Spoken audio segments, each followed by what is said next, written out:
This event is brought to you by World Pro Racing, the Malta Motorsport Federation, Game Breaker Malta, GMR Entertainment, WJ England and Son, Melita, Media Looks, Restream.io, Gaming Malta, VisitMalta.com, and TVM Sport.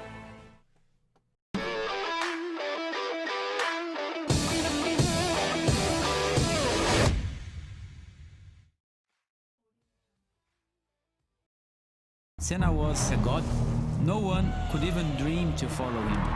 I'm from a very humble background. The role of women at that time were really difficult. This is so dangerous. You are risking not only your life, but also my life.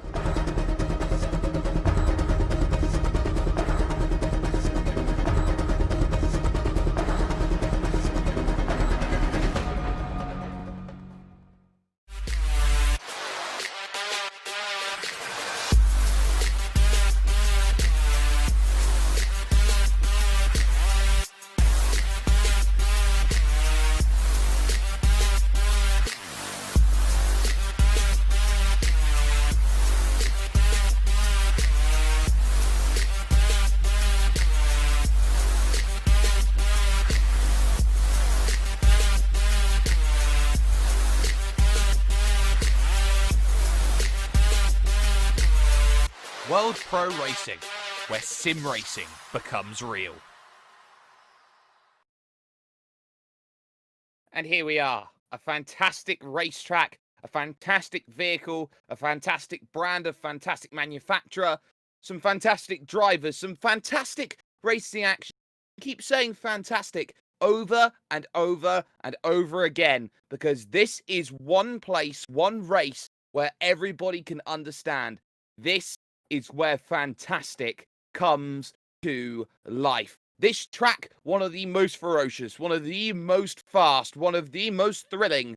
This is Monza we head to. It is, of course, the Temple of Speed, and this is one that's very interesting as we go with Lamborghini here today for your official Maltese Community Challenge, the second of 3, which now will become the second of 4. Welcome to the conversation. Welcome to the party, ladies and gentlemen. We're live on motorsport.tv, on ESTV. We are live on TVM Sport. We are live on YouTube, Facebook Live, and on Twitch.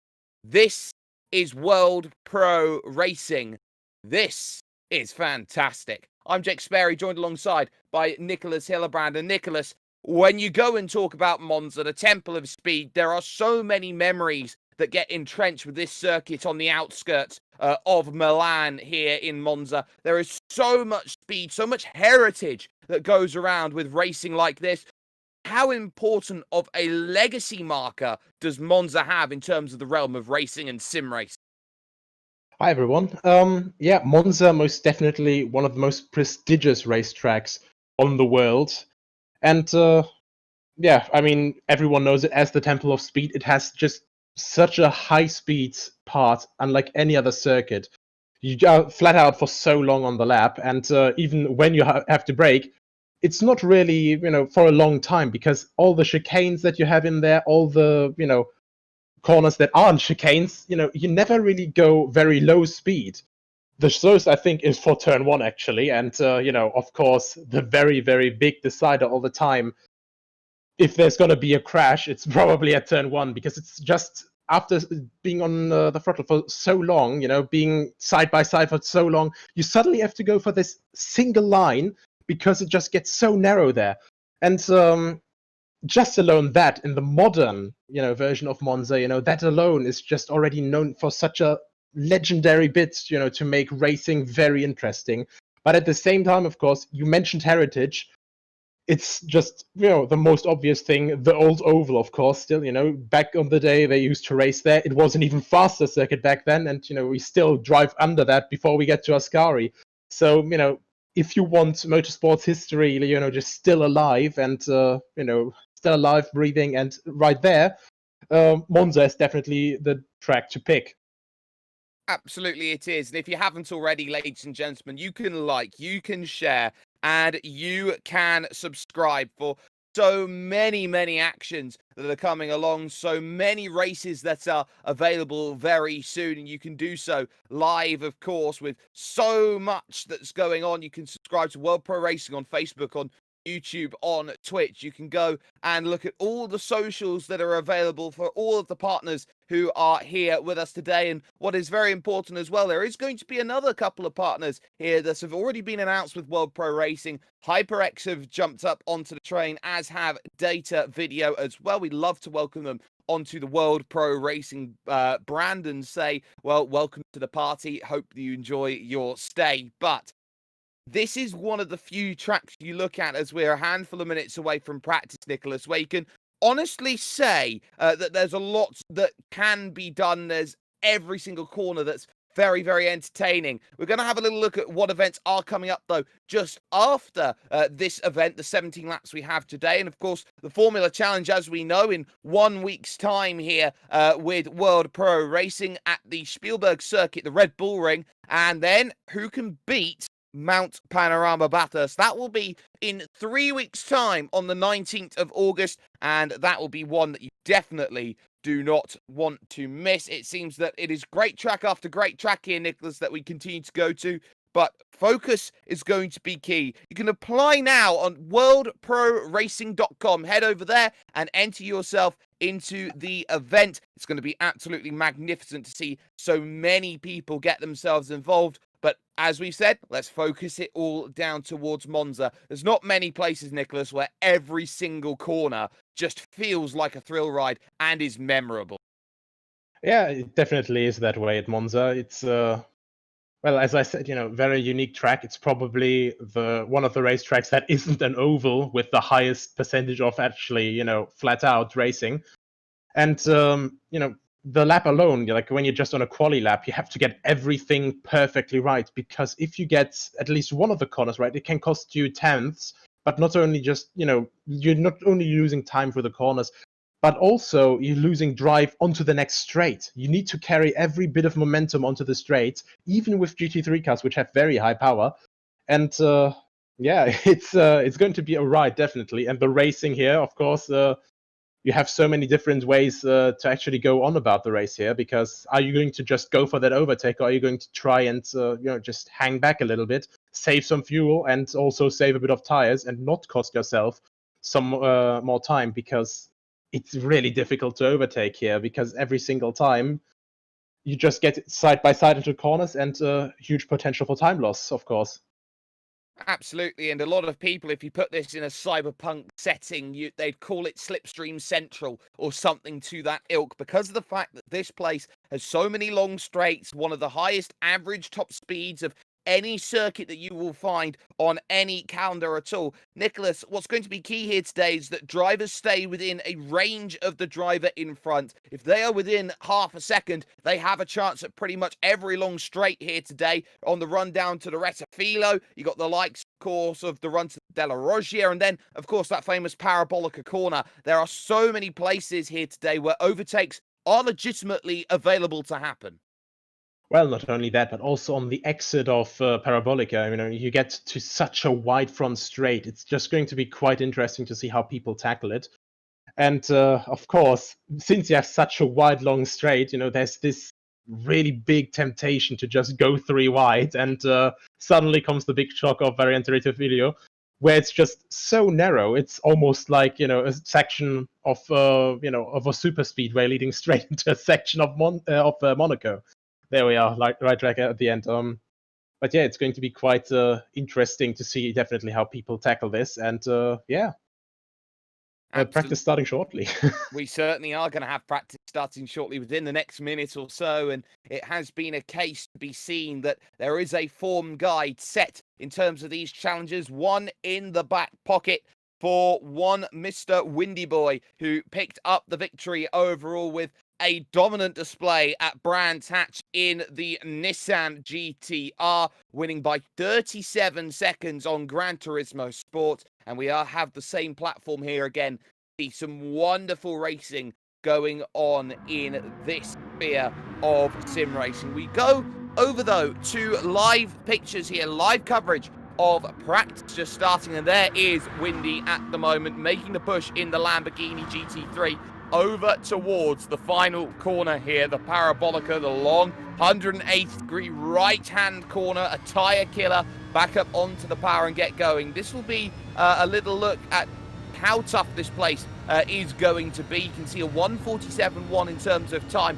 is the fastest that anybody has been able to achieve so far, but what everybody sees about this track is actually how much of a blast it is. It feels almost street circuit-like, as you did say, Nicholas, and the fact that you do have a lot of close proximity barriers, left, right, and centre, trying to go and negotiate your way around. But what's key here is actually how you pick up the throttle around this place. This has to be a case of slow in, fast out, and really maximising every braking zone. It's a track with very little corners in comparison to other tracks of this sort of length. You really have to maximise every braking zone and make sure there aren't too many mistakes.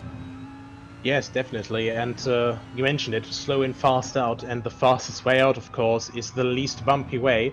But of course, as it gets very crowded here for a second in the first Lesmo, the fastest way, of course, is the smoothest way out of the corner. And with these high curves, it's just so tempting. And also just very easy to just take a little bit too much curb, get the car upset, and steal yourself a little bit of that traction. And it's going to cost you dearly in any situation. And if someone's right behind you with that situation and he gets that corner exit a little bit better, then you're going to be looking at a very difficult defense for the next couple corners. And this is such a very quick lap. Every driver here who will be racing will be trying to get up near the front, of course, and trying to get themselves a merit point, some would say, in picking up a challenge like this. You don't want to be going through these challenge series events, one-off events, and finding yourself behind again and again and again. This is all about versatility, and while you don't see too much versatility between GT3 to GT3, so to speak, to get a look at an automated pit stop here with Gran Turismo Sport, you very quickly go through with the tyres, and the fuel crops up as well, and you get yourself back out going on circuit very, very quickly. And they can see 36% of the tank filled up for Windy to go out for a couple more runs around this place. But what's key is how you need to really adapt between race to race to race. I think you'll find that after this week here, Nicholas, we're probably looking at a case to be made where I think a whole lot of drivers will maybe struggle a little bit more with what's coming up, because we're moving from a closed wheelbase to an open wheelbase. Yeah, we're moving to open wheelbase, just generally open wheel cars from these Group 3 vehicles.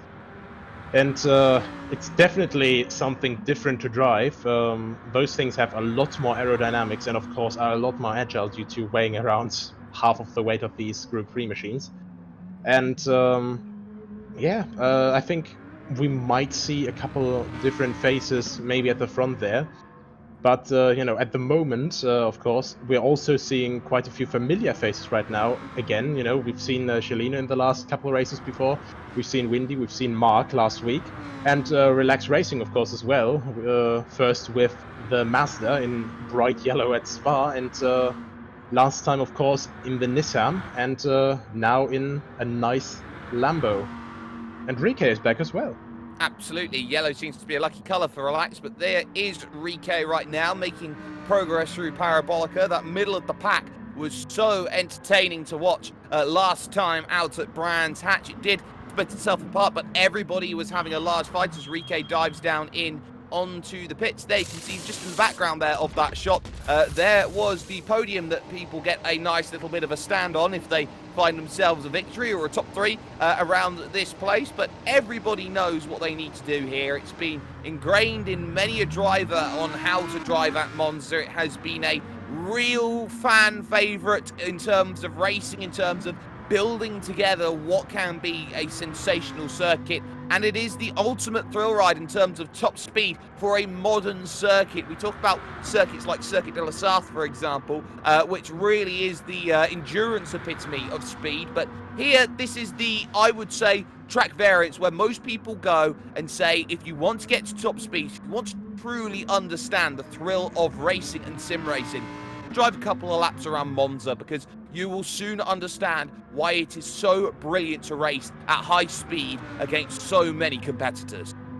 Yeah, most definitely, especially since you can have just so many cars here. I think in real life, in the GT World Challenge, they have around 50 to 60 cars here. So that's every single year when they go here. That's a spectacle to watch, all of those cars cramming into the first corner. And yeah, also, you know, just Monza with the general way that it's made, a very nice example of how a track doesn't have to have huge elevation changes, like, for example, you know, Brands Hatch, which had them on the Grand Prix circuit, and of course for Turn 1 and all that, or for example Spa. So the two tracks that we went to before, you know, very, very big, you know, on the just being built into a hillside, but, you know, Monza is overall not that much up and down. It's more of a flat circuit, but still, just with all the corners here, you know, the way that the corners are built, the way that the circuit is built, it just makes for such interesting racing. So a very nice example of completely different type of circuit.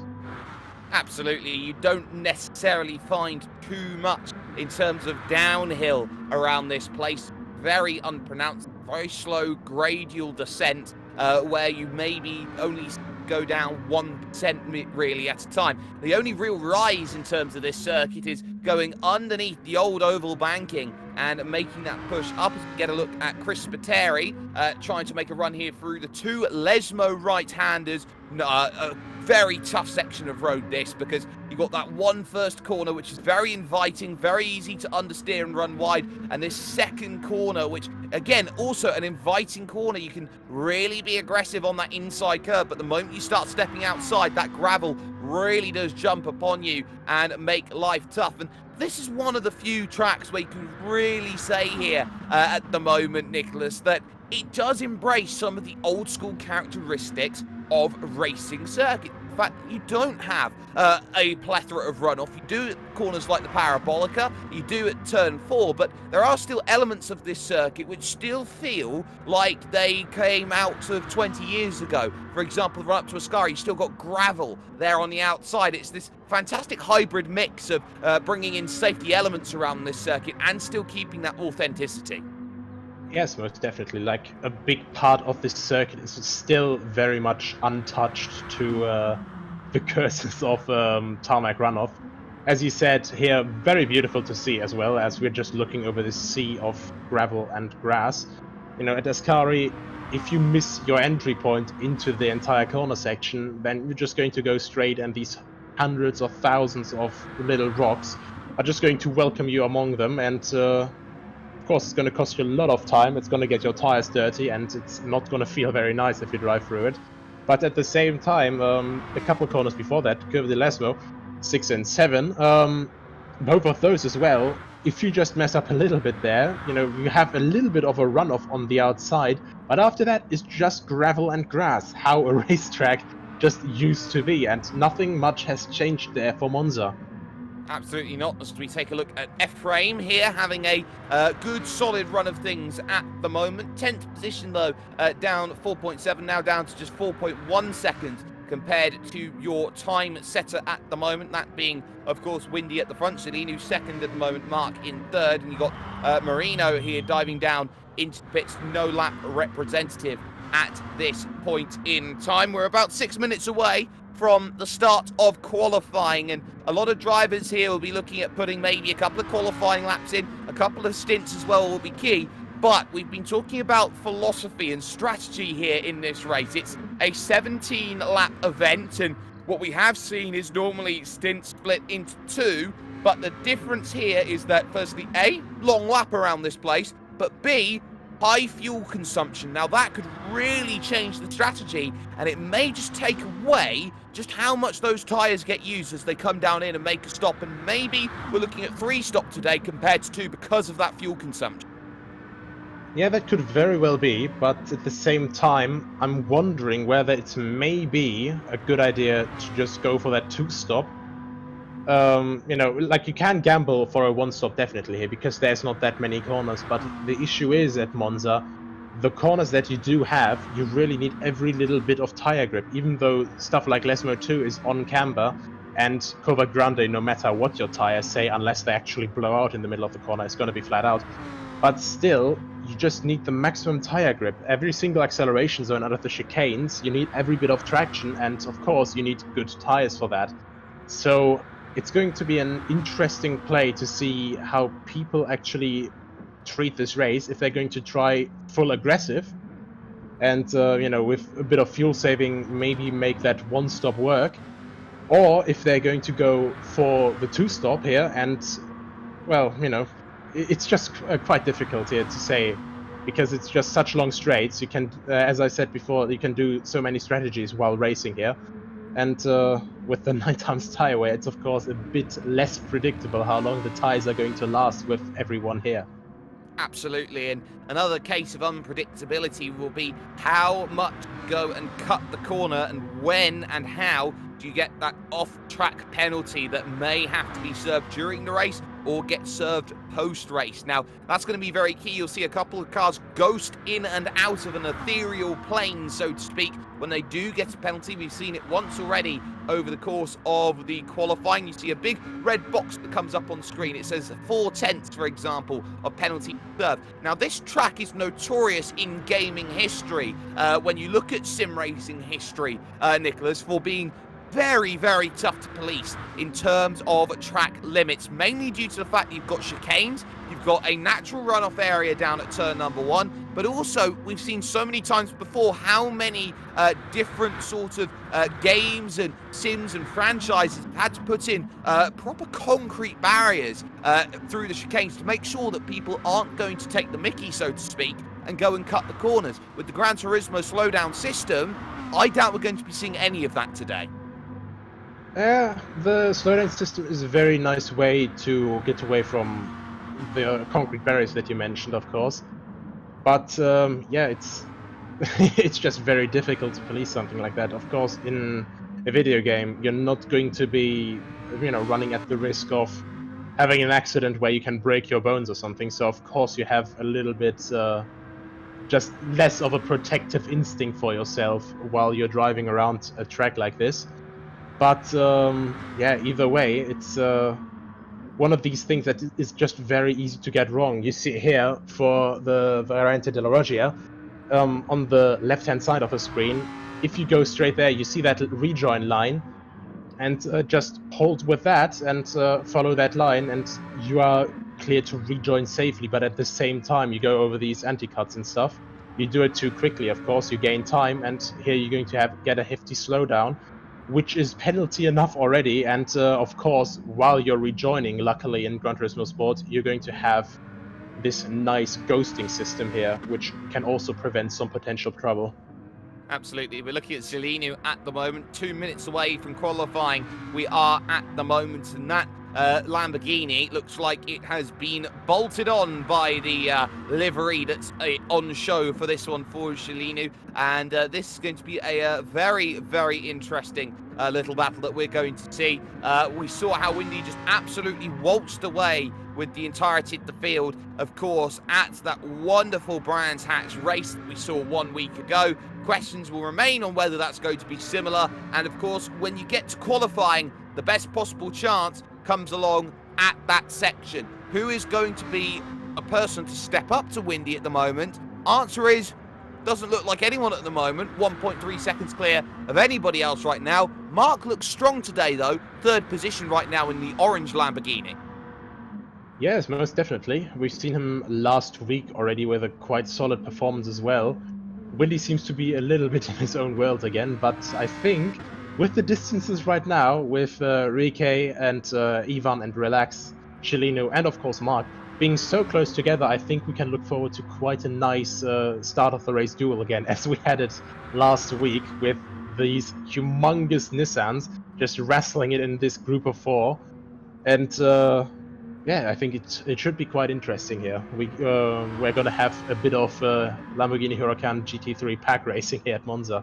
Absolutely. If you haven't already, ladies and gentlemen, like, share, and subscribe to World Pro Racing. And if you are looking for more events in terms of your sim racing and you want to find yourself up to a next level on many different platforms, not just Gran Turismo Sport, head over to worldproracing.com, sign up and take part in some upcoming events. Now, qualifying just a couple of moments away as everybody looks to try and get ready for all of the action that's going to be going on. But Nicholas, qualifying is so entertaining. We see drivers get one lap out, maybe 2 laps out of those tyres, trying to maximize as much as possible the 15 minutes that they have available. But what does it take to put together the perfect qualifying lap? Well, it takes absolute concentration. It takes, perfect car control, and of course you have to hit all the marks perfectly on one single lap. And so far, Windy has been able to do this quite well. We saw him at Brands Hatch, in the most unlikely of positions, just at the start, very fast, middle sector a bit slower, and last sector, then just still whipping out another 10th. So I think for the people looking for the fastest laps, Windy's going to put on quite a show on for today again. But for the rest of the field as well, I think it's going to be very interesting with the names I've named just now in practice. Who's going to be on top there, who's going to be starting right behind Windy for this race, and who's going to be looking for that turn 1 dive bomb even maybe.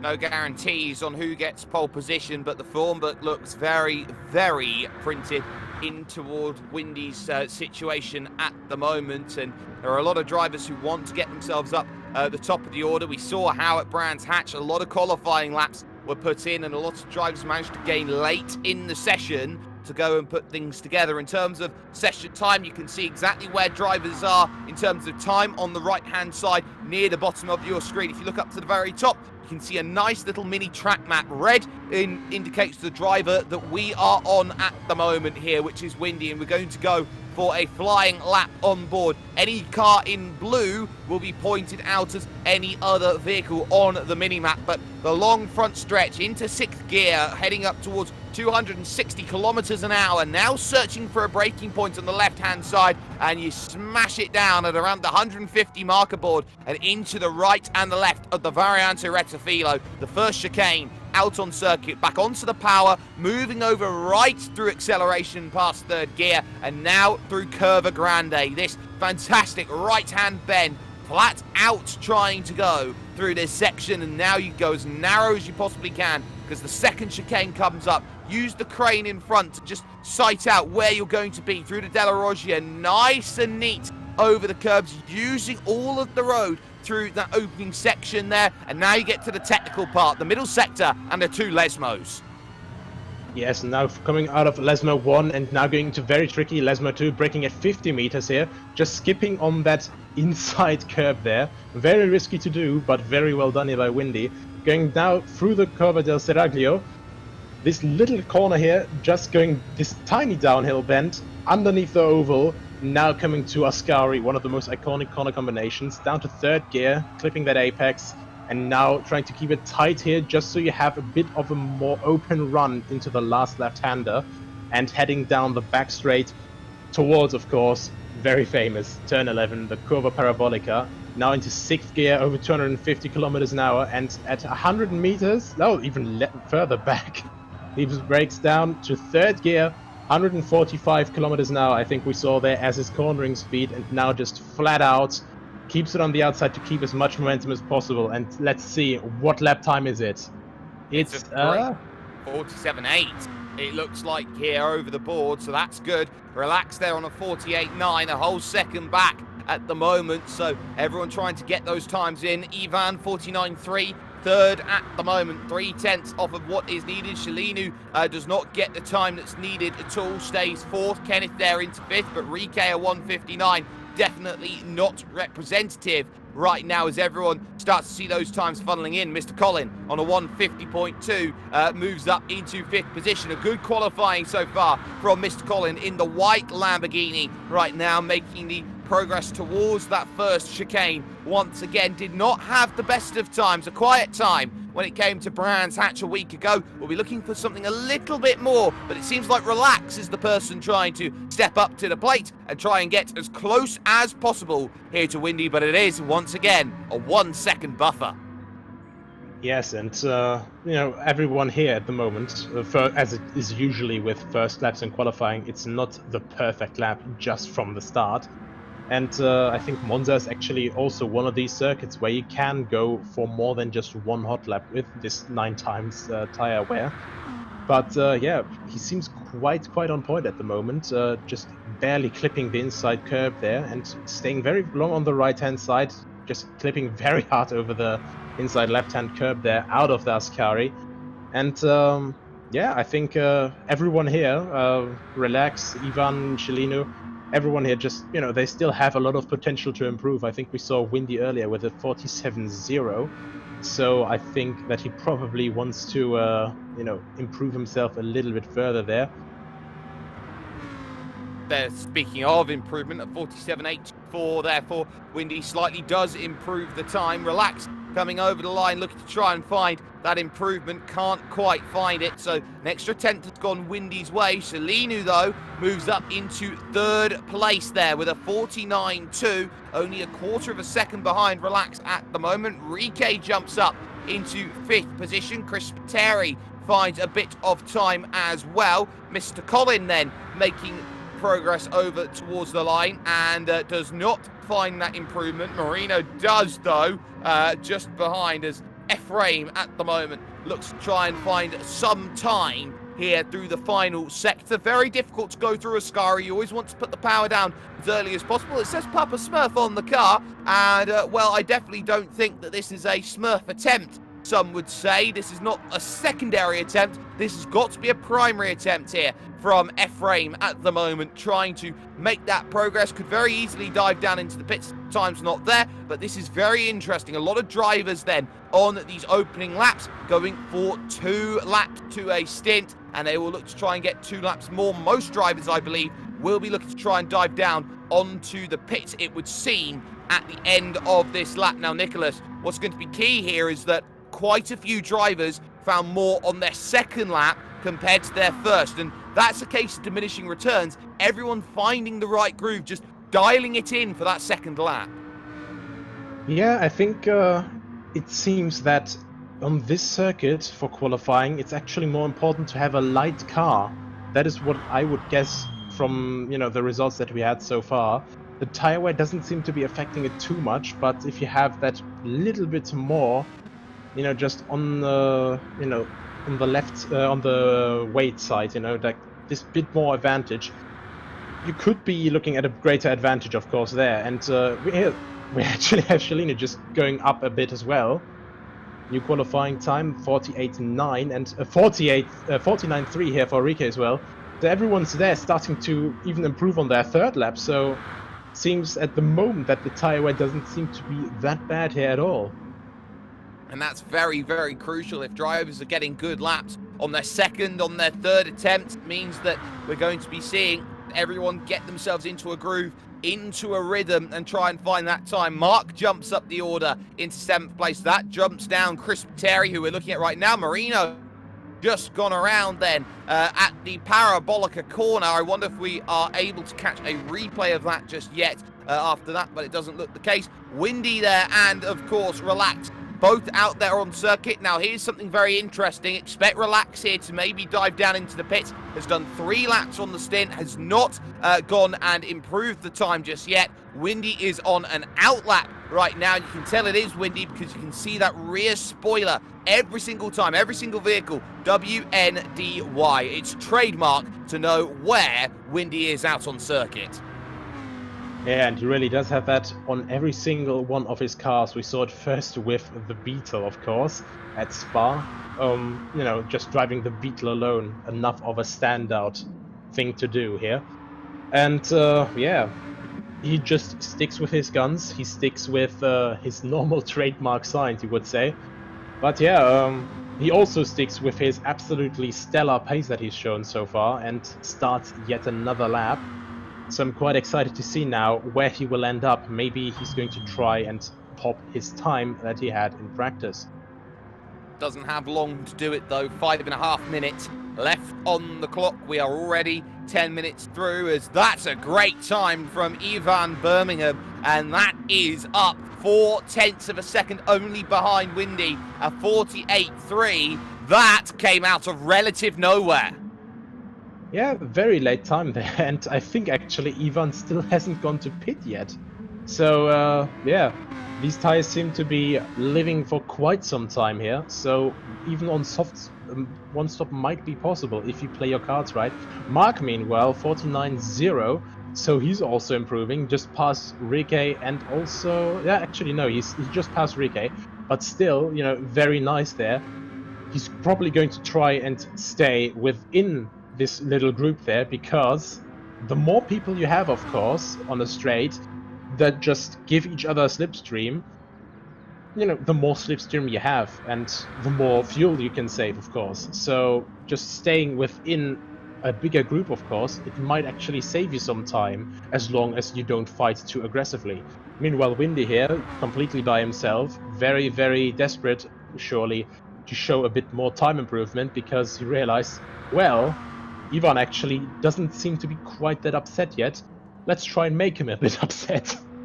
Well, it's one of those cases that Michael Schumacher did so very, very well in his career, when everything felt like it was under lock and key. You put in a world-class lap and you find improvements. Now, Windy's going to come in, get some fresh tyres and go back out again. You can see the fuel down to 22. Windy likes to run the tank large in terms of the first qualifying laps and bring that tank down again and again and again for how the qualifying laps all seem to go. Ivan, with mistakes through Parabolica, will also dive down into the pits, but Relax, looking for some lap time, does not find some lap time just there, but will be going on. Try and make those attempts at finding time. 3.5 minutes left to go. Your top five: Windy, Ivan, and then you've got Relax, Shalinu, and then Mark in 5th position at the moment, just diving down into the lane. We're into the crunch time. If you watch American football, this would be effectively your 2-minute warning or your 2-minute drills that you start getting into on trying to get that final touchdown. And that final touchdown is, of course, going to be very important within this group from 2nd to 6th place. You have, well, you have Windy once again, you know, a little bit further away, and of course, oh, that's another nice improvement there, another 10th. Well, actually, quite a bit more than a 10th. Certainly is. Look at that. Up to 3rd position goes Mr. Colin, having a great qualifying here at Monza. Loves the Lamborghini, it seems, and up into 3rd place. And now that is shaking a lot of things up. Ephraim finds some improvements, goes to 8th place. But we look at Windy on the outlap here. 2 minutes, 23 seconds remaining here in this one. And it's all about getting up through the gears to 6th. Right now, behind Marino, who is the last of the drivers at the moment, in 11th position here in qualifying. Chris Terry finds a little bit of improvement, only a 10th now behind Ephraim. That should put Chris up into 9th place, but Windy runs wide, misses the anti-cut curb there on the outside. And now, let's go and see how much of a lap this could definitely be. Having that toe down the front stretch, that is a lovely bonus that Windy's going to have. Has to pull out, though, to the right-hand side, try and make the move, as Shalinu jumps up into 3rd position. But Windy here, a little bit compromised into the opening chicane. Was that all worth it for that little bit of toe? Yeah, this is the big question here, and I think he also, you know, he saw that little touch there just before the braking zone, you know, a little bit of a nudge there, basically saying, come on, man, I'm alongside, please just let me through.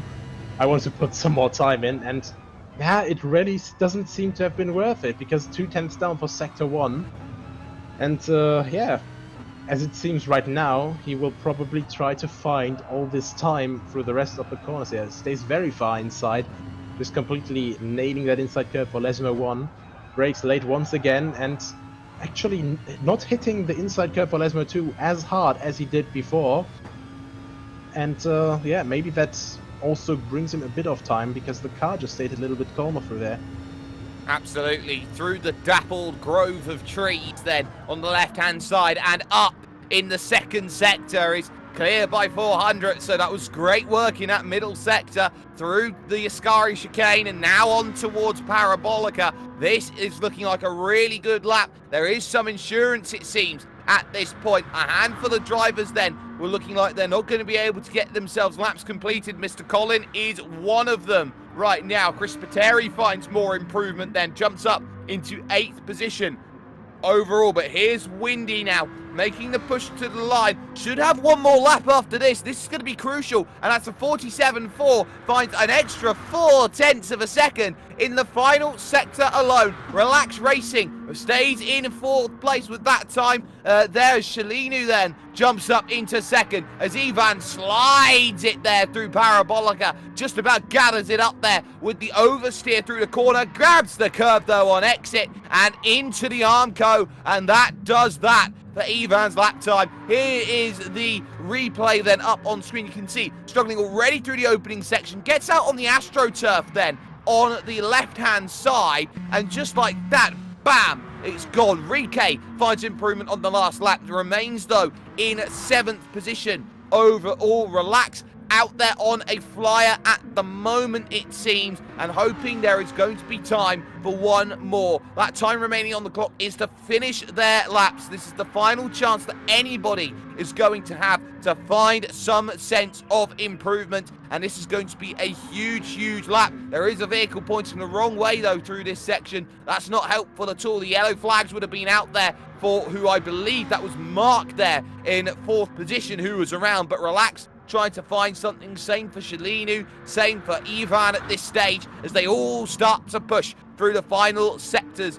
of this lap. And now here, this is the final chance. Relax, the last car on circuit. Nobody else is going to be able to find that improvement. Everybody else is in the cycle of automation right now as they wait for everybody else to finish their laps. Currently, it's Windy on pole, Shalinu 2nd, Ivan 3rd, Mark 4th, Relax down in 5th place with Mr. Collin 6th, Rike in 7th, and Chris Spiteri there in 8th place. Huge wiggle again from a driver through Parabolica. It's almost like they try and turn in early and then they realise there's no grip left, so they have to gather it back up again. Relax over the line, will not find any improvement. So Windy will put the car on pole position with absolutely everybody over the line. And Nicholas, that was pretty much what you could say a perfect qualifying at the front, start to finish.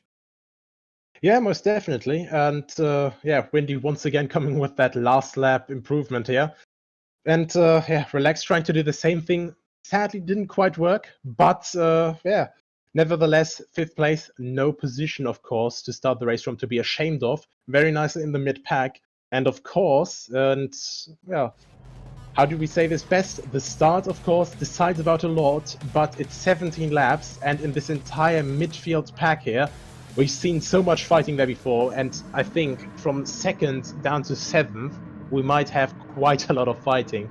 Because, of course, Shalinu and Ivan had the 1 lap pace down, but on race pace, they were a lot closer to the guys behind them. Absolutely, they were. The automated start then here, a rolling start for all of these drivers. They go when they are told to go in system. There's the 3, there's the 2, there's the 1. 17 laps starts right now. Windy in command then at the front, but everybody will start to snake and try and get themselves in the draft. Serpentine for the top 5 like it's Indianapolis Motor Speedway as they go down to the Retafilo for the very first time. Shalinu under the pressure right now of Ivan behind, and it looks like there was contact between them as they went on through, and it's drama in the middle of the pack. We expected everything to close up there, but that was a massive incident. Huge contact going on in the middle. Mr. Collin got a tap from it. Ivan run there down into a few issues as well. We'll catch a replay of this one as they all funneled on through. Now you can see this. That's already one vehicle. That's Rike having a spin there into the opening section. And look at how Ephraim really gains those places going on through. Wide goes Mark, wide goes Mr. Colin, all from Ivan, and Ephraim through the middle is up into 4th place off of the start. What a start. Perfect start for Windy that was needed there, Nicholas, as he went on through. He's got the gap already. Yeah, most definitely. It seems Ivan tried to go a bit late on the brakes. And there's another issue from him. And that's definitely not the kind of start that he was hoping for there. Yeah, Ivan tried to look down the inside of turn 1 just a bit too late. Already, there we go, and just that far off there. You know, when you get off into the marbles there and then the gravel, that's not going to do your traction and your grip any favors. And there's a spin down to 11th place. Shalino seems to have been the only guy from the front starters to have been, well, more or less unimpeded. But of course, all of our eyes were on Ephraim there, coming from far back, I think 8th or 9th and at the start, up to 4th place, just parting the seas there. And Chris Pateri, of course, has gotten and gained a position as well with Rike's spin at the start.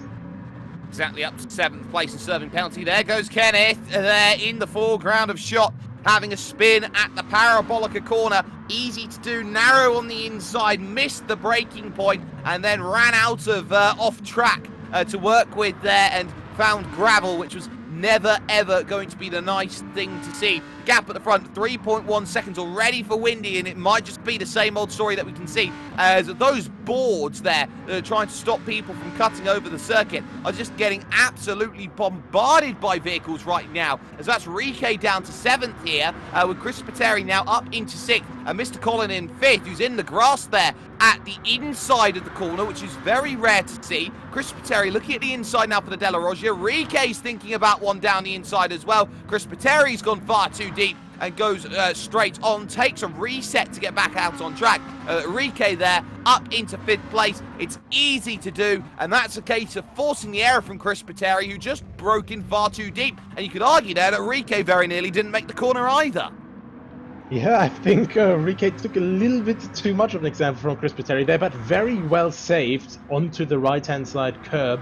And of course, Mr. Colin might be just a little bit angry in that cockpit there. Just having not one, but 2 cars absolutely dive-bombing into the Variante della Roggia. And as it seems, Rike, you know, he cost him a lot of time. And, oh, that's not very good for Mark. Oh, well, actually, Mr. Colin, sorry. That's not very good for Mr. Colin there overall either.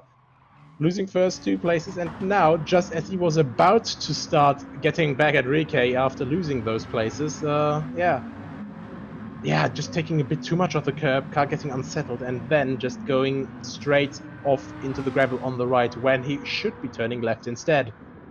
It's probably the easiest thing to say, but when you turn right into a left-hand corner, you know you're not going the right way, so to speak. So that one not good for one Mr. Colin, because he knows that his qualifying was really excellent, but it seems that the race has not gone exactly the same way here. Lap 3 of 17, a lot of debris scattered over the circuit then after the early laps that we have seen there down at the Retafilo, the opening section of track. This is the battle for 5th place though. Rike and Mark trying to work with each other to move up through the field, chase down Ephraim in 4th position, and maybe if they're lucky they can get to Relaxco as they move on forward. Haven't really talked about the tyres. Most people going for the soft compounded tyres, a couple drivers going for mediums here today, and Marino is one going for the medium, looking for a bit of consistency at this point in time. But Rike at the moment starting to pull that gap away here from Mark. It's 1.3 seconds. They're only 1.7 behind Ephraim in 4th.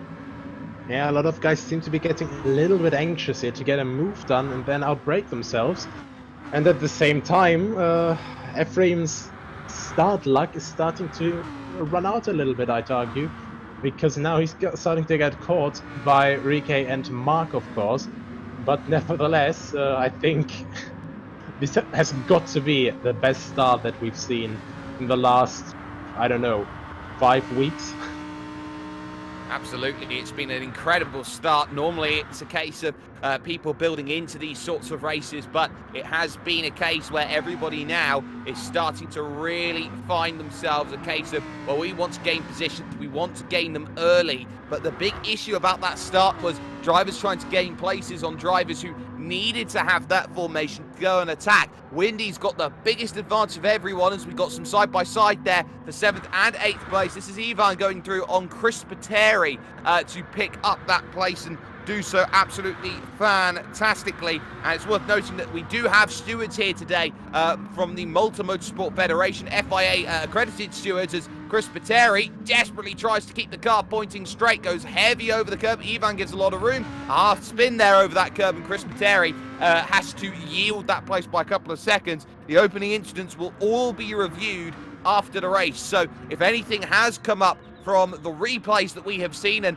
any incidents that have happened, they're all going to be done in post. So make sure that you watch the space, because everybody knows that it's all going to be provisional at this stage. Windy 4.8 seconds clear of Shalina, who is himself 4 seconds clear of Relax in 3rd position. The top 3 are almost 10 seconds clear of the rest of the pack. And now look at this battle. Ephraim under pressure. Remember, Ephraim did not have the best of qualifyings, does not have the best of pace, but really took an opportunity. The ultimate opportunist, some would say, like Edge, and now wants to try and hold on to this place for as long as possible. Rike just needs to play the patience game here, Nicholas. There's no point trying to go out aggressive too early with the car that you know you're quicker against. Most definitely, but I think he's going to try and go aggressive anyway, because he sees in the rearview mirror that Mark is right on his tail as well. And Ephraim, he's still trying to fight against it, holding it too wide, but around the outside goes Rike. Very clean move, very nicely done. And Mark in the background just seemed to go a little bit too hot in that. But nevertheless, now in the slipstream as well, so he's going to try and get past the Papa Smurfmobile of Ephraim as well. And of course, keep chasing Rike, but the distance between him and Ephraim is a bit bigger, and Ephraim now looking to the inside. Try a little bit of mind games with Rike and maybe make him mess up a little bit. Well, this is one of the keys, really, when you look at this circuit, Nicholas. It's the fact that if someone does make a move that you say at Parabolica, you do have that opportunity to try and get back into the mirrors and try and be aggressive and get back. This is one of the really cool tactical chess circuits that many people see. And, you know, it's the sort of thing where if you're trying to play 3D chess, then you have to try and play 4D chess, try and get through, and then you're trying to think about, well, if you're going to play 4D chess as Ephraim runs wide and Mark gets a little angle to the inside, somehow recovered by Ephraim, you end up trying to play 5D chess with time travel, and suddenly you realise that the game was won in 3D chess or 2D chess with just queen to F8 mate. Getting quite tactical here, and He's off. That's not all too tactical from Papa Smurf here. And yeah, Ivan, after his absolutely disastrous start, is going to be thanking him for that, and of course going to try and chase down Mark and Rike with that. As we see here what happened, I just missed the turning point a bit too late on the brakes, and yeah, that's just not going to help anyone at this stage here, except of course Ivan. Well, Ivan also had a bit of a slide, so that didn't work. Now, Windy in, first stop of the day, lap 5, so that's a 3-stop if ever I saw one, unless this is the short stint right now from Windy. The first taker onto the pit, Shalinu, has stayed out. Relax has stayed out as well. So that could be a real indication here on how drivers want to run this race. It seems like Windy is maybe using the tyres more. Mark's also going to dive down in from 5th place. Drivers thinking pit in at the end of lap 5. Others are thinking, well, if we can go to lap 6 and we can do 2 6s and a 5, well, we're home and dry. And I think that's the plan for a lot of people in this field. Yeah, you saw Windy still had 33% of his fuel tank left, so I think that a single stop will definitely be possible, even with the bigger gaps that Relax and Shalino have to each other. But I think at this point in time, it's probably the best move for them to try and go for that single stop. Because if Windy, well, at this point, Windy will definitely have to go for a second stop. If they can just stretch it a couple more laps, up to, you know, lap 8 or 9, and then keep up the pace, I think Shalino and Relax might be looking for a very nice way for a strategic victory against Windy here. the halfway stage to around lap 8, lap 9. If they can stretch the tank that far, then that's going to be a really impressive achievement if they can just get a stop off of it. But they do have that disadvantage running long, going for a one-stop strategy here today, of the fact that the tyres are going to be screaming out in agony, especially the soft, which really do not like losing all of that tyre tread and putting it on the road. There's Chris Pateri in 8th place. There is Shalinu, currently your race leader right now, expected to dive down into the pits for a 2-stop call here today. And, well, that's the call. Straight in comes Shalinu then at the end of lap 6 to go and make that stop. You can see 18% of the tank remaining in that one. Relax is going to follow in 19% of the tank, so able to be a little bit lighter on the Thunderfoot, some would say. But there will go Windy back out into the race lead. No ifs, no buts, no ands about it. That fuel application does take a little while as Rike also dives down in for the lane. Yeah, I suppose that Windy went for the earlier pit stop to have a bit of a shorter pit stop as well, because the more fuel you have left in your tank, the less you have to refuel. So, yeah, I completely read that wrong, it seems, and yeah, Windy seems to be getting, well, not quite a bigger gap, because the gap was, I think, at over 9 seconds when he came in, so a little bit it has shrunk, but nevertheless, he's still quite clear in the open.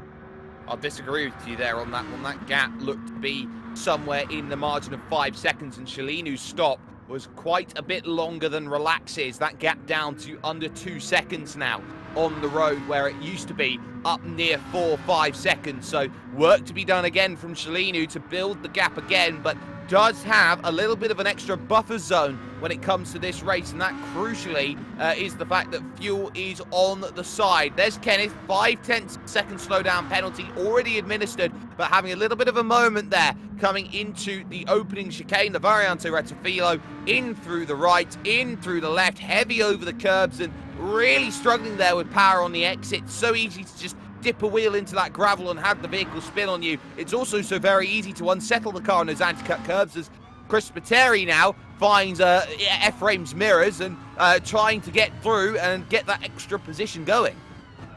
Yeah, and Ephraim is now starting to drop back a little bit. He was a bit slower than most cars in the qualifying session, but of course, with that fantastic start, he moved himself up quite a bit. Chris Pateri now going to be looking for the outside for, oh, well, actually now the switch back here. Is Ephraim is actually going for the outside, but no, just not looking for a move at all. Quite interesting to see here. And Ephraim is a bit wide there, missing a bit of the apex and struggling for grip a little bit, trying to take a few tighter lines. Bit of contact there through the corner. You can see the scuffing now on the front right fender, so to speak, of the Lamborghini Huracan. And now on the brakes, looking at Parabolica. Backed out of it at the last moment did Chris Pateri, trying to pick up as much of a run as possible on Ephraim here in the battle for 7th position on the road. You can't afford to be too aggressive around this place, because often this circuit does not forgive, does not forget. In the moment you make one small mistake, larger mistakes follow on and compound from that. But Chris Pateri here in 8th place, not quite in a position to make that a reality right now. Now, here's something else that's going to be very key. The fact that Windy came in early and took a 5-lap stint instead of a 6-lap stint, now on 1-lap older tyres, and that is making the gap pretty even right now, only extended to 9 seconds. There's Ivan, who is the big gainer in all of the stops right now. He's up into 4th place. I think one of the big gainers of the pit stops, actually. I was completely wrong there. Sorry, I read the wrong gaps as I was quoting for Windy and Shalinu. But I'm pretty sure Shalinu and Relax were a bit further apart during the pit stops than just 2 seconds. So, yeah, a bit of movement across the entire field. And Mark, meanwhile, having fallen back behind Ivan obviously very desperate to make up for his very, very big mistake at the start. But yeah, Mark still within slipstream range, and of course going to try and still fight. Round 2, here we go. Coming into Ascari is Chris. Close enough this time, definitely looks that way, and now on the brakes on the very inside, completely compromising his exit of the first left-hander there, but it works. So a bit unorthodox with that corner entry, but sometimes unorthodox methods work the best, it seems. And Ivan only now going into the pits. That tells you all you need to know. If people are looking to dive and try and get through it, looks like Ephraim is actually staying out and trying to attack back here with Chris Pateris, who take an eye at Mr. Colin, going around and struggling massively down at the back of the pack. It seems like it's been a horrible, horrible race so far. Ivan now down into the pits then on lap 8, so looking to try and go as long as possible. So that's going to be key, and there's a slowdown, and a big one at that for Shalinu here. 1.5 seconds down to 1.3 overall, and look at the gap behind, 1.3 seconds. This is going to be a tall order battle to get that all slowed down, which will either have to be done on the track or post-race.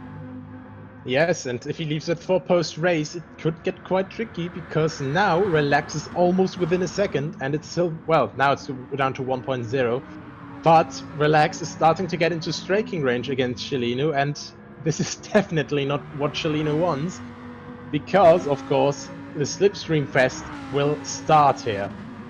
Speaking of that, Ivan picks up half a second's worth of penalty, but has to go out and be aggressive here. That's Chris Pateri just in front, pitted right into the middle of the battle, and that's not part of the plan. Going through the second Lesmo, huge oversteer. Ivan's penalty all but served at this stage, and look at that, straight on by through the left-hand kink. Up the rise they go. I'm not sure Chris has got anything. Fall back into line. Why don't you? Chris will immediately try and go back and be as aggressive as possible here in terms of this battle, but it's not enough. Ivan has the place up into 7th overall, and now eyes on Ephraim 2.5 seconds down the road. Ivan, work to do, trying to make this one work on a one-stop now. Has to go 9 laps on the fuel. This is going to have to be a fuel save if Ivan wants to pick up places here in this one. But again, now Ephraim struggling with 1.4 seconds of slowdown. It seems like the penalties here are rather large for the amount that you can go from top speed to low speed. Yeah, it's definitely not optimal. You said before, you know, track limits are very harsh here. And yeah, definitely, if you make a mistake at these high speeds, then you're going to be looking at very high penalties, of course. It starts with, of course, just a couple tenths, which are a lot easier to just get rid of. But these 1 second penalties and further, we see Shalinu still struggling with his 1 second now, going down to, oh, well, actually, that is a 3 second gap now. So Relax must have had something happen to him there, and of course, Shalinu now has a chance to relax, unlike Relax in 3rd place. That's very crucial here, this gap. Shalinu then has got it down to 7 tenths. He's building a margin to try and use as a buffer and keep a margin so that Relax does not gain in terms of the slipstream in the battle that's going on. One of the things that could have been a factor to seeing that gap rise could have been Mr. Colin in terms of the lapped traffic here that's starting to accrue and build up here, who is now 1 lap down in this race, and we're expecting 10th place to also be a lap down at this point that we have just seen out on screen. Here is Windy going on to an 11th lap though, and a 6th lap of the stint, so that's key. Windy getting the short stint out of the way first, trying to build that gap more. It's up now almost at 11 seconds here. Not as big of a margin as it was at Brands Hatch, but you have to remember as well, Brands Hatch saw a lot of the main names run into troubles. Gap now on the penalty for Shalinu down to half a second, with Mark now in 4th position, leading the best of the rest. Only 1.7 though ahead of Rike. That gap's still close. Yeah, and Rike, we've seen him at Brands Hatch to be one of the drivers that just doesn't let off. Even when he's starting to make mistakes, you know, he's going to still keep on fighting, and that's one of the things that is, of course, very important in any sort of racing drive, whether virtual or real. It's this tenacity to just never let go of an opportunity once you have it in your sights. And Ephraim, at the meantime, he's still up in 6th place, somehow got past, you know, Ivan and, of course, Chris Pateri as well. Chris Pateri, meanwhile, has gone down a bit further, now on his pit stop on lap 10, and that's quite a bit of refueling to be done there.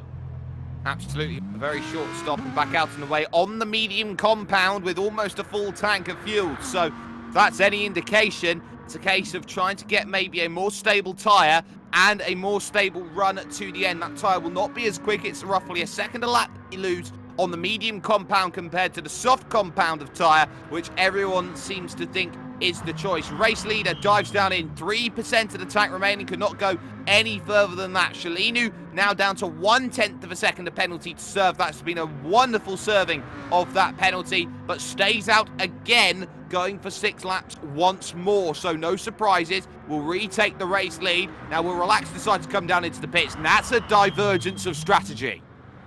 Yeah, I think Relax is trying to get his shots in out of the way now to just get the pit stop just done, because the gap grew even further, up to 8 seconds, so obviously having a bit of trouble there. And of course, with the 9 times tire wear, if you're just doing a couple too many mistakes, it's gonna cost you way more time to just stick with that strategy for one more lap instead of just, just getting new tires and trying to start over with that. And Ephraim, meanwhile, still staying ahead of Ivan, and that was another car back there who fell victim to Parabolica. That's Marino, and he's going to be diving down to pit lane as well. That's actually into the wall there. It's not often quite unusual. You see that.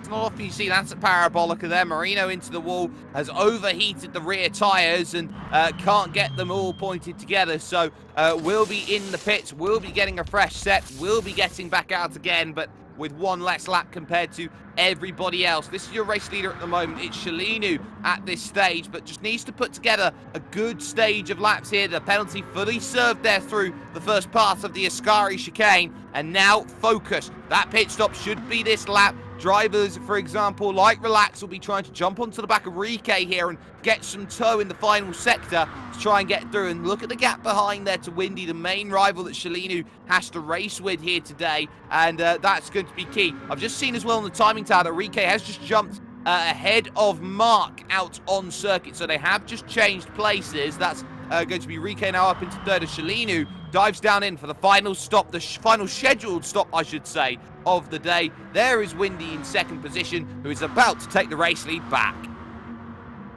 Yeah, and for Rike, it's definitely worked out quite well so far. Shalino, I think, is a bit out of his striking range, and I think he also still has to pit in this lap, and yeah, that is true. There we go. Heads into the pit lane for his scheduled stop. Mark right behind him. And that's going to see Relax coming back up to third place. Of course, he now lost a quite bit chunk of time. There we go. 11 points. It's still going down, but still it seems to be above 10 seconds at the moment. And of course, that's not what Relax wanted whatsoever. But I think in that situation, with a couple of mistakes, you ruin these tires quite fast with 9 times wear, and of course it was the better option to do for Relax in this situation. Well, it was the bullet that Relax really had to bite there in terms of this race. Took less fuel on that opening stop to close the gap down by 2 seconds, then had to take more fuel in that final stop because of what's gone on. Ephraim also down in on the lane, out and away. Now will be in 7th position on the road as things stand, with a handful of drivers yet to come in. Windy in control of this one. The gap now 10 seconds at the front of Shalinu in second. But I think the focus here in terms of the late stages is going to be whether Ivan here can make a one-stop work here. That's Shalinu in second, that's Relax in third, but it's Ivan in 6th place to keep an eye out on a very late opening stop, when 8 laps on the stint. And if it's a case of being able to squeak out 9 on the fuel, there's going to be a lot of lifting and coasting on that final stage. 19 seconds to gap to Ephraim. That's going to be a lot of time to work with, but it all depends on the tank. A splash and a dash won't be doing anyone any favours. Yeah, and that is the big predicament he finds himself in now, because of course he doesn't have that much pressure from behind. 19 seconds is a quite nice buffer, but in case he has calculated a little bit, too thin, and in case, he just can't quite make it work, he does have to pit again, and you lose around 20 seconds for a pit stop here. Well, of course that's for full service, but still, suddenly those gaps will be quite a bit smaller. And I think for Ivan in this situation, it's mainly just about damage limitation, with of course this start accident that he thought of course there by diving down the inside of Shalinu. Here is Windy at the front of the field, 3.5 laps to go. has led all bar a one lap over, or sorry, all bar a couple of laps in this race, as the fastest lap had pole position. It has been a wonderful race so far for Windy in terms of how to make this one work. There's Relax with a kicker tail in the Lamborghini, getting that one all nicely situated, heading towards the two Lesmo right-hand corners, which almost feel like they don't belong on this track, but also feel like they do belong on this track as they go on through, or he goes on through, on towards the next section of road, up the hill and back towards Ascari once again. This has been a case of a lot of drivers finding themselves in small little pockets. Their races effectively 10 seconds apart, each up and down the field, and sometimes more in certain respects. This has been a race defined by the opening lap of this one, and then the strategies that maybe differed, but maybe made a couple of mistakes for a driver here or there. And these mistakes are really what determines the final results predominantly, as it seems here. Simply because one single mistake here, it's well, you could almost compare it to the Pirelli tires in F1. You know, in qualifying, you have one lap on those soft tires, and then those tires are just completely gone. So yeah, quite a bit difficulty there. Just getting the tires to work completely throughout the entire race, and we saw how Relax sometimes take these little power slides out of chicanes, and do that a couple times too often, and yeah, the rear tires will definitely not say thank you to that on the long run. And of course, Ivan then cannot make it home on fuel, and everything else comes down in. The tyres may look like they are spent. It's going to take a little splash of fuel to get it home and over the line, and there from 34% of the tank up to 55% of the tank as a buffer for 3 laps to go. Effectively there, that's a free pit stop, back into 6th place, out and away without too many worries at all about Ephraim behind. And effectively, if you have that margin, you go in, you get that stop, you get back out and going again. There's no harm and foul. It doesn't matter if you're behind by a minute or if you're behind by a second. If you're in 6th place, you're in 6th place. That's racing. Yes, and he definitely made that pit stop quite in a nice position there. Got a new set of rubbers while he was at it, and of course with soft tires he does have a lot more potential to just keep going than on mediums. And yeah, nice comfy gap of 5 to 6 seconds still ahead of the Papa Smurf car. Meanwhile, I think in the background, oh, that's another crash there at Parabolica from Marino here. Definitely not his corner, it seems, and can see him just trying to constantly counter steer. They're almost hitting Chelino there, so a very close situation, and that was definitely a Code Brown moment for Chelino there, because of course the last thing that you want is a collision with a back marker. Absolutely, and that's going to be one of the worries. It's a corner which, in these Lamborghini Huracan GT3 vehicles, you always want to try and get in as early as possible onto the apex, but find that the rear does want to step out and that grip does go away, and when you try to go into a corner that's so long that requires you to ease off the brake onto the accelerator to get that secondary kicker grip that comes in, always need to try and work out how fast do you want to go. And a lot of people don't quite understand this as they start to learn and get into sim racing and racing. It's the fact that the downforce becomes so vital at a corner like Parabolica. The more you have, the faster you go into that corner. Effectively, the faster you go out of that corner as well. If you start trying to be timid about it and get scared with the corner, you're going to lose a lot more time than you think you would. Yeah, the slow exits sometimes work out, but usually just on far tighter circuits. And, you know, Monza really is one of these flowing circuits, and even on the tighter parts, you're just far better off just going slow in and fast out, and yeah, take all of the traction, all of the possible, you know, acceleration with you to just make the most out of the run. And of course, at the end of the straight, you will have a couple kilometers an hour more on your speedo than just normally with, you know, sideways action like we saw from Relax. And now Windy started the final lap. These 17 laps once again just flew by like it was nothing, and for Windy it seemingly, well, also thanks to the turn 1 action there, a nice Wednesday evening drive so far. Absolutely. It seems to be that Wednesday is the night of windy at this stage, as we are on the final lap then of this race overall, and it is a comfortable margin for a lot of drivers up and down the field, everyone in a 10-second buffer zone around everyone else at this moment in time, from Shalini to Relax Racing to Rike to Mark.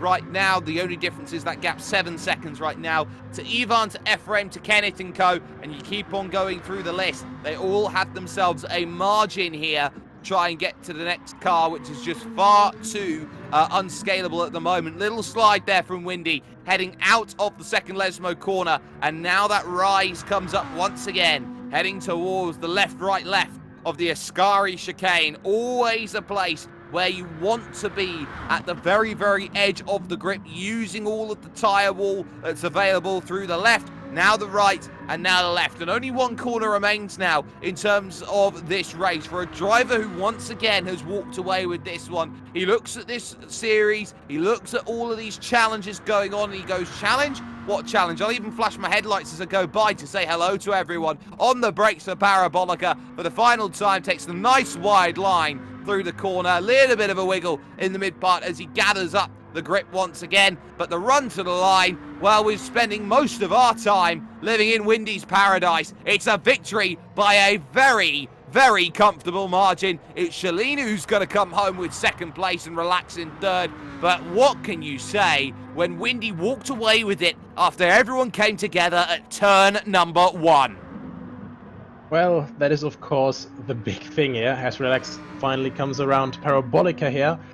It was certainly an up and down race for him here, but of course the talk of everyone, of course another case of Windy Wednesday. He just blows his opponents away, so to speak. And yeah, when the opponents blow each other away, it's of course making the job a bit easier for him. So very unlucky here. Rike, meanwhile, just in front of Mark, makes it around Parabolica. Mark right on his toe, but I don't think can quite transform it into something. Loses another 2/10 there. That was 7 seconds a lap ago, and the margin over the line is just 1, so a mistake from Rike on the last lap means that Mark really does close down that one, but doesn't get close enough. There's Ivan coming over the line in 6th place, and only 15 seconds remain for everyone to get over the line. If they are unable to, they will be automated in terms of where they finish come the end of this one. There'll be a handful of drivers making the push to the line. Ephraim will just about get over the line, I think, come the end, but the clock effectively stops there. Windy is your race winner by a good 10-11 seconds overall here in the Lamborghini Challenge, and it is effectively a case of child's play at this moment. 3-star race, pole position, fastest lap, and all clean laps to go along with that as well. But focus now turns to 1 week's time from now at this stage here, and when you're talking about what we've got here coming up, a Formula Challenge is so much different to that Huracan. Yeah, most definitely. You'll have a lot more slipstream, of course, with Formula cars because they just produce a lot more drag with those wings, but also a lot more cornering action because they produce so much more downforce. And with Red Bull Ring, if I'm correct, we have quite an interesting track there. Pretty rich, of course, as well with, you know, racing history, and also one of these very classic circuits here in Europe. And it's one of those classic circuits, well, that Red Bull Ring, where we will find ourselves next week. So if you haven't already, make sure you like, share, subscribe, come back to this place, same time, same place, 1 week from now, and make sure that you enjoy everything that is going to be going on. A massive look, though, at this coming up next. You've got the Formula Challenge, of course, in 1 week's time. You've got the Beat Mount Panorama Challenge in 3 weeks' time that is going to be very entertaining to have a look forward to. And the only place you can find that is with World Pro Racing's action. If you haven't already, head over to worldproracing.com. Sign up now if you want to join in some amazing races. And it's not just Gran Turismo Sport that goes on with World Pro Racing. There are so many different platforms where World Pro Racing is a massive, massive help. A massive thanks, though, to those who have helped with this broadcast. Of course, to Adrian Fagayo and George Muscat, who have been stewarding this race out overall here in terms of this one. You've got Justin Nathan Mifsud on the cameras. Nicholas Hillerbrand's been on my left-hand side. My name, of course, has been Jake Sperry. You've been watching on YouTube, Facebook Live, on Twitch, on TVM Sports, on motorsport.tv, and on ESTV as well. It's Windy Wednesdays, ladies and gentlemen. It happens once again. A completely dominant display, which many people are looking at going, well, that national championship will be coming up pretty soon, and that national championship will need Windy to be at his level best. But if he's showing this sort of pace now, then the likes of Kyoto may have something to worry about. We're going open formula next week, so you'll definitely want to try and tune in. This event is brought to you by World Pro Racing, the Malta Motorsport Federation, Game Breaker Malta, GMR Entertainment, WJ England and Son, Melita, Media Looks,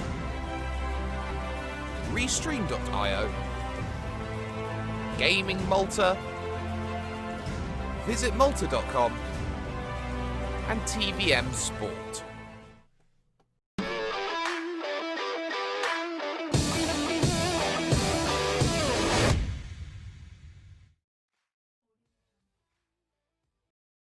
Senna was a god.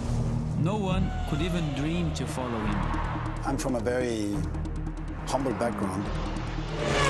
The role of women at that time were really difficult. It's just so dangerous. You are risking not only your life, but also my life.